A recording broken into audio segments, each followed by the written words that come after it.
মরিচ চাষের ক্ষেত্রে প্রধান সমস্যা হচ্ছে গাছের পাতা কুঁকড়ে যাওয়া। যদি মরিচ গাছের পাতা কুঁকড়ে যায় তাহলে দেখা যায় যে আশানুরূপ ফল হয় না বা খুব কম পরিমাণেই ফল হয়। তো এই সমস্যা দেখা যায় কি সঠিক পরিমাণে যদি বা সঠিক ওষুধ প্রয়োগ না করলে সঠিক সমাধান পাওয়া যায় না। তো মরিচ গাছের পাতা কুঁকড়ে গেলে আপনারা কী ওষুধ ব্যবহার করবেন তাই আপনাদেরকে বলবো। তো ভিডিওটি আপনারা না টেনে ফুল ভিডিওটি দেখবেন এবং ভালো লাগলে অবশ্যই চ্যানেলটি সাবস্ক্রাইব করবেন।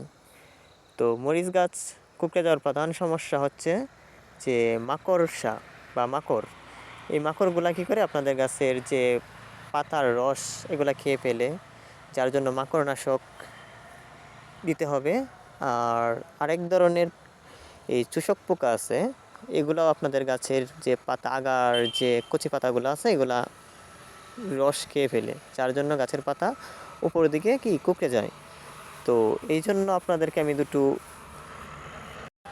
ওষুধের নাম বলবো, এগুলা প্রয়োগ করবেন। আর এই যে ক্ষেতটা দেখতেছেন মরিচ গাছগুলা প্রত্যেকটা গাছে খুব সুন্দর এবং প্রত্যেকটি পাতাও কিন্তু খুব সুন্দর, এখানে কোনো পাতা কুঁকড়ানো নেই। মাকড়নাশক হিসেবে এই বেকটিন ব্যবহার করবেন।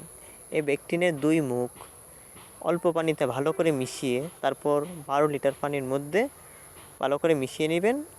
সাথে এরোপিড প্লাস 1 প্যাকেট ভালো করে মিশিয়ে 10 দিন পর পর গাছ ভিজিয়ে স্প্রে করবেন। তাহলেই আর গাছের পাতা কুঁকড়ে যাবে না, আর যেগুলো কুঁকড়ে গেছে সেগুলোও ঠিক হয়ে যাবে। তো ভিডিওটি ভালো লাগলে অবশ্যই চ্যানেলটি সাবস্ক্রাইব করবেন।